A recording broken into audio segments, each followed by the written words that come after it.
উত্তরে দিয়েছে না ছাই। ওই মুখ পুড়িয়ে এখনো বর্মন ভিলায় গেড়ে বসে রয়েছে। আগে কাজ, তারপর টাকা।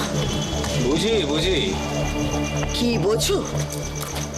আপনার বয়স হয়ে যাচ্ছে, স্মরণ শক্তি কমে যাচ্ছে। চুপ! বাজে কথা বলবে না। আস্তে। আপনার মনে পড়ছে না? আমি মনে করে দিচ্ছি। মথুরাতে গেছিলাম, আপনার সঙ্গে দেখা হয়েছিল। আপনি গরিবদের টাকা বিলাচ্ছিলেন। আমি বুঝেছিলাম আপনি মালদার পার্টি। আমি গেছিলাম আপনার কাছে কাজ চাইতে। আপনি আমাকে দেখে বুঝেছিলেন যে আমাকে দিয়ে কাজ হবে। আমাকে নিয়ে এলেন কলকাতায়, বর্মন ভিলায়। তারপরে মিস মুখার্জির ঘর থেকে তার আর তার প্রেমিকের ছবি বার করে আমাকে দিলেন। আপনার কথায় তার প্রেমিকের মুখের জায়গায় আমার নিজের মুখ বসিয়েছিলাম। কেন বাজে বকছো? এই তো মনে পড়ে গেছে দেখছি। তাহলে নিশ্চয়ই এটাও মনে পড়েছে, আপনি আমাকে বলেছিলেন মিস মুখার্জির প্রেমিক সাজতে, আর তার পেটে যে বাচ্চাটা রয়েছে সেটা আমার বলে দাবি করতে। তার বিনিময়ে আপনি বলেছিলেন আমাকে 10,000 টাকা দেবেন। কত সোজা! তুমি গাল ভরা গল্প বলবি আর আমি তোমার মুখের সামনে 10,000 টাকা তুলে ধরবো? না, কখনো না।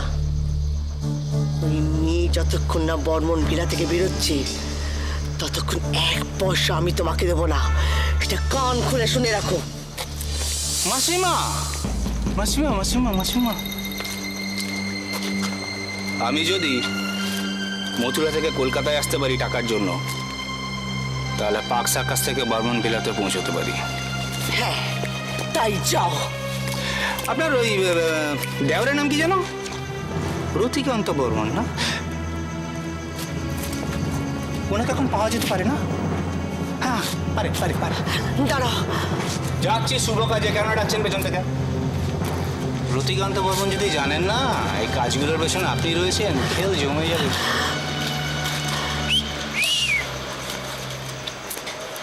Very smart.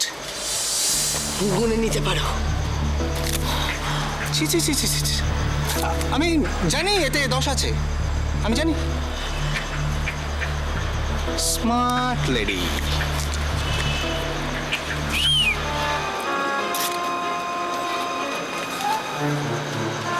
ফ্রেঞ্চ কাটালাটা রাঘব না?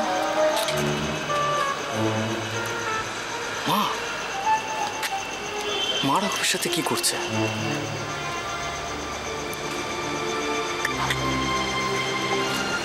শুনেছ কি বলে গেল সীতানাথ বন্ধ? আকাশের গায়ে নাকি টক টক গন্ধ। তপসে বিষয়টা খুব গোলমেলে মনে হচ্ছে। কামিং হানি।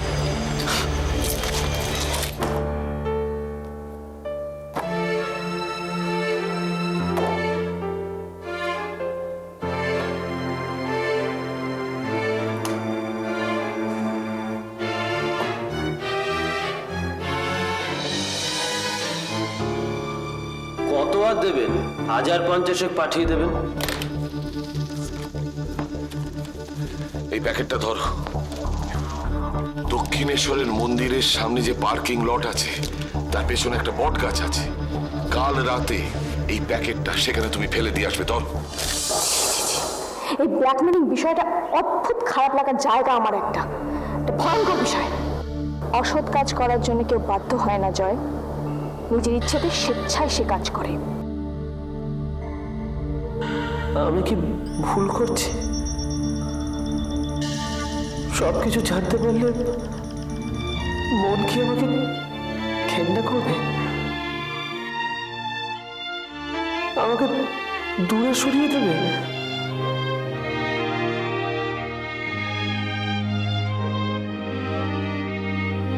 কিন্তু রতিকান্ত বর্মন সে তো কোনোদিন আমাকে মানুষ বলেই গণ্য করেনি।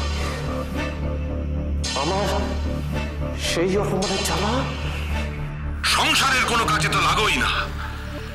চারটে পয়সা সংসারে কন্ট্রিবিউট করবার যার মুরদ নেই, সে রতিকান্ত বর্মনের টাকা বাঁচাচ্ছে। একটা ইউজলেস লোক বসে বসে বাড়ির অন্ন ধ্বংস করছে, আর কাজের বেলা লবডঙ্কা। বেরিয়ে যা, আমার চোখের সামনে থেকে বেরিয়ে যা। না, এটাই ওর একমাত্র উপযুক্ত শাস্তি। He deserves it.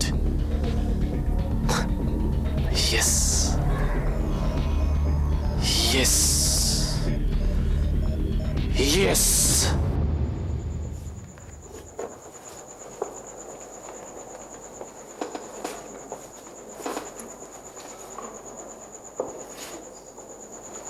Rohini, Rohini, hello. Relax, তোমাকে এখানে কেউ দেখছে না। প্লিজ ট্রাই টু আন্ডারস্ট্যান্ড নীল, আমি আর এই টেনশন রাখতে পারছি না, কিছুতেই না। I know.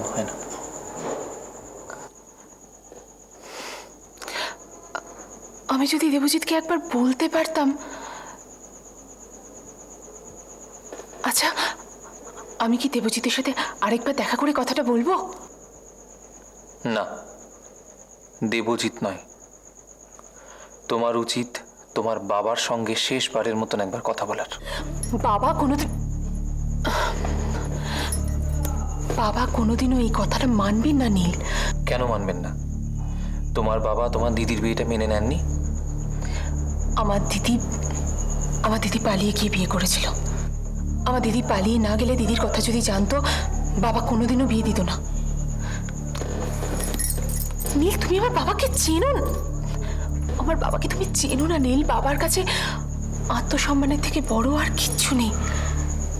বাবা যদি আমাদের কথাটা জানতে পারে, তাহলে হয়তো তোমাকে কোনোদিন কিছু না নীল, তাহলে আমি আর নিজেকে কোনোদিন ক্ষমা করতে পারবো না। কিছুতেই না নীল, কিছুতেই না।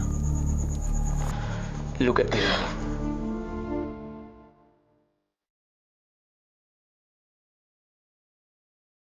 তুমি আমাকে বিশ্বাস করো?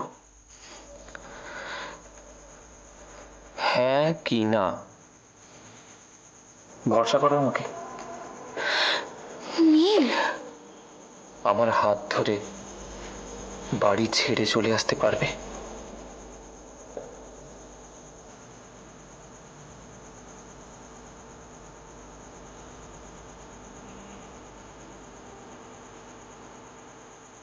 পারবো।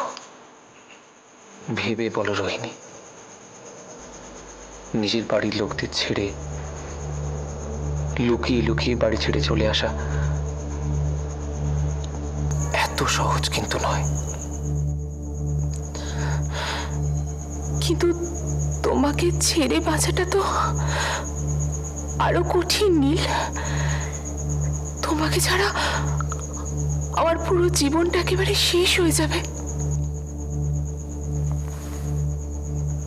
কথা দিলে?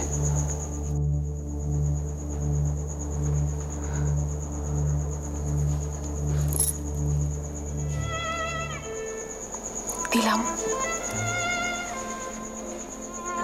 এরপর আমি যা বলবো সেটা খুব ভালো করে মন দিয়ে শোনো।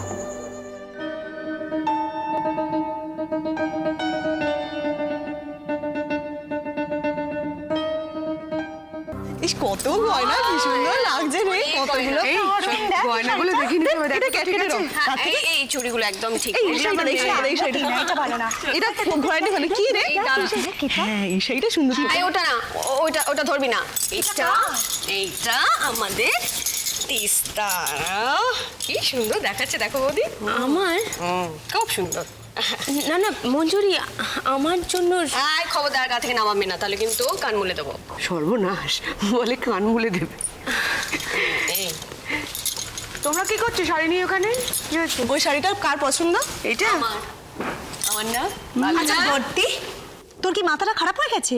এরকম একটা লাল ক্যাটকেটে শাড়ি কোনোদিন একটা আনম্যারিড মেয়েকে মানায়?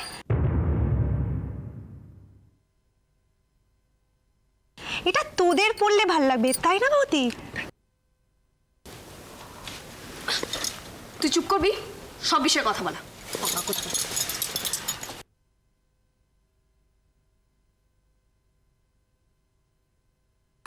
আমি বলি কি রোহিণী আসুক তারপরে শাড়ি দেখবো। একটু দেখে নি, একটু দেখে বলছি না। আলোচনা হচ্ছে, চল বসবে, চল। কথা নয়, চুপচাপ আমরা একটু সাজাবো। ও থাকবে না তো। আচ্ছা যা, এই দাঁড়া, বেলটা তোরা না সত্যি দেখি দেখি দেখি দেখি দেখি সুন্দর দেখাবে। রোহিণীকে কি অপূর্ব দেখাচ্ছে, তাই না বৌদি? সিঁদুর পরলে না দারুণ দেখাবে।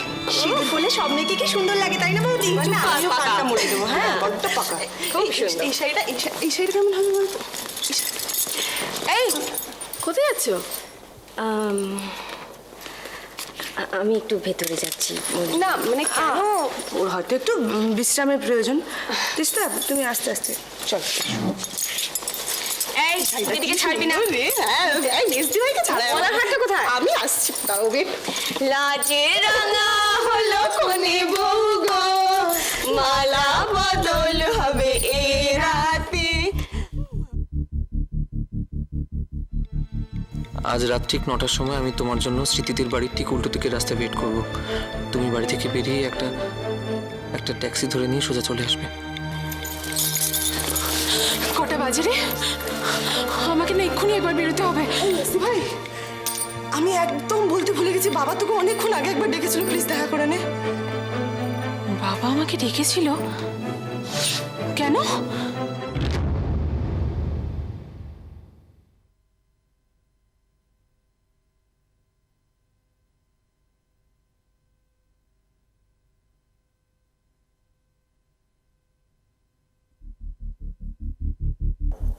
বাবা হঠাৎ আমাকে ডেকে পাঠালো কেন? তাহলে কি বাবা সব কিছু জানতে পেরে গেছে? রোহিণী, ওইখানে দাঁড়িয়ে কেন? কাছে এসো, এসো।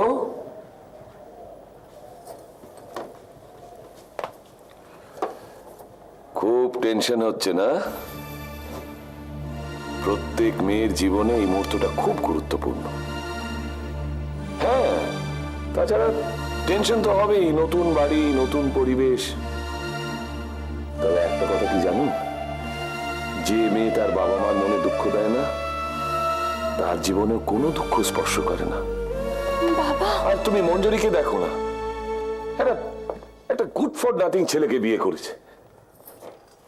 এই জয়কে আমার কোনোদিনই খুব ভালো লাগে না। মঞ্জুরির অবস্থাটা তুমি দেখো, অন্তত ওরকম অর্থ কষ্ট তো তোমার হবে না।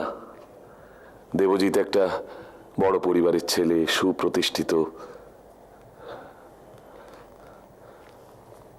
জানিস, মঞ্জুরির জন্য সত্যি আমার খুব কষ্ট হয়। হাজার হোক আমার মেয়ে তো, একটা সামান্য ভুলের মাসুল তাকে সারা জীবন গুনে যেতে হচ্ছে। তবে তুমি আমার সব মেয়েদের মধ্যে একমাত্র বুদ্ধিমতী। আশা করি সেরকম যন্ত্রণা তুমি আমায় দেবে না। বাবা, বল না মা, বল না, আমাকে কোনো কষ্ট দিবি না, বল। রতি, তুমি পারো বটে।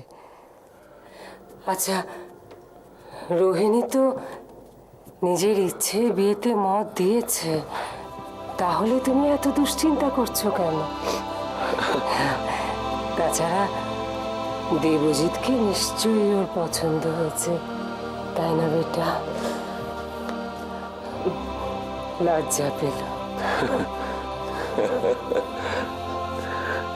আজ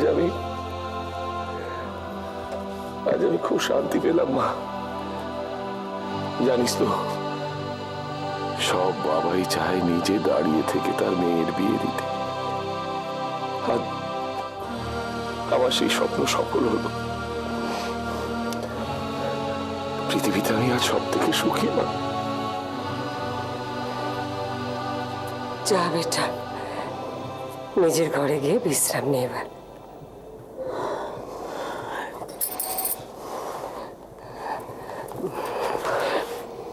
তোর বাবার সঙ্গে আমার একটু কথা আছে। যা।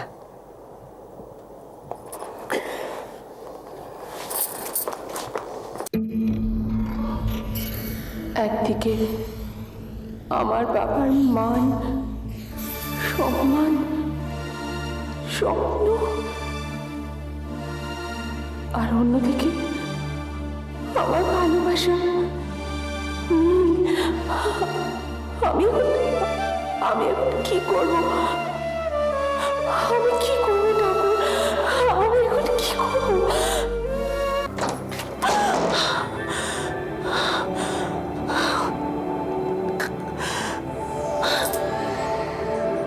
তুমি আমাকে বিশ্বাস করো, ভরসা করো আমাকে।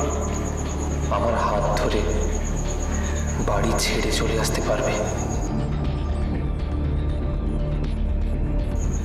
নিজের বাড়ির লোকদের ছেড়ে লুকিয়ে লুকিয়ে বাড়ি ছেড়ে চলে আসা এত সহজ কিন্তু নয়। তুমি আমার সব মেয়েদের মধ্যে একমাত্র বুদ্ধিমতী। আশা করি সেরকম যন্ত্রণা তুমি আমায় দেবে না।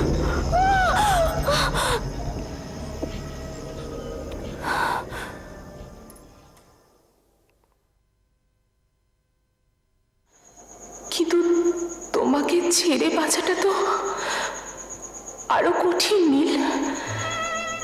তোমাকে ছাড়া আমার পুরো জীবনটা একেবারে শেষ হয়ে যাবে।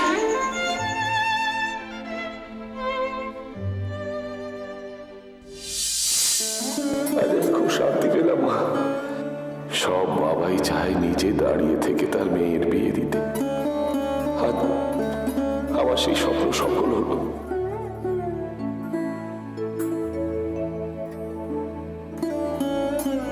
আমি এখন কি করব? আমি কি করবো ঠাকুর? আমি এখন কি করবো?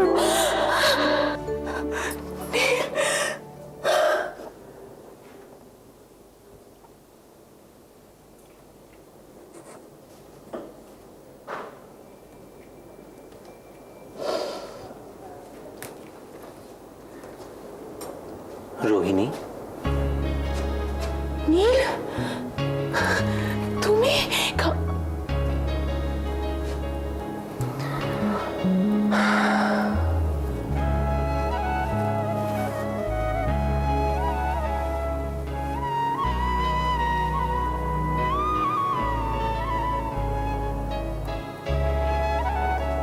চিনতে পারছো একে?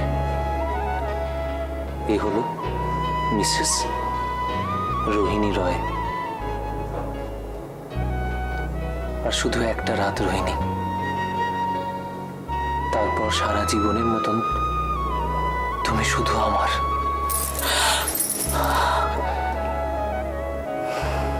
তুমি কথা দাও, তুমি সারা জীবন আমাকে এইভাবে ভালোবাসবে। কথা দাও। কথা দিলাম।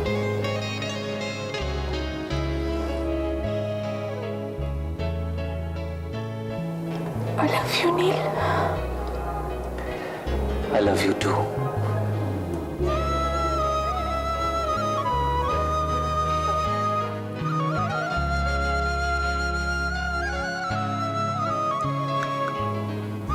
I love you, Neil. I love you very much. I love you.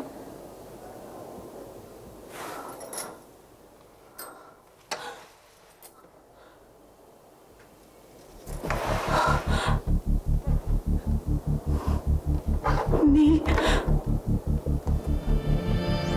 আমি তোমাকে ছাড়া বাঁচবো না নীল। আমি তোমাকে ছাড়া এক মুহূর্ত বাঁচতে পারবো না। আমাকে তোমার কাছে যেতেই হবে। আমাকে যেতেই হবে নীল, যেতেই হবে।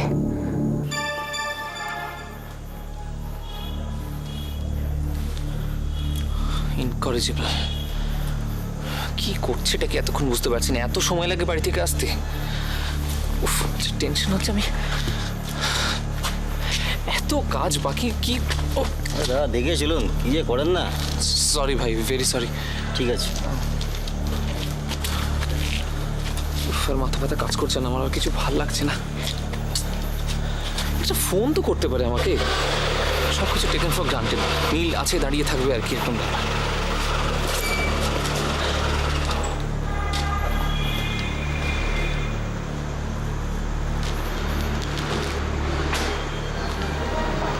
রোহিণী এসে গেছে। রোহিণী, আমি এখানে।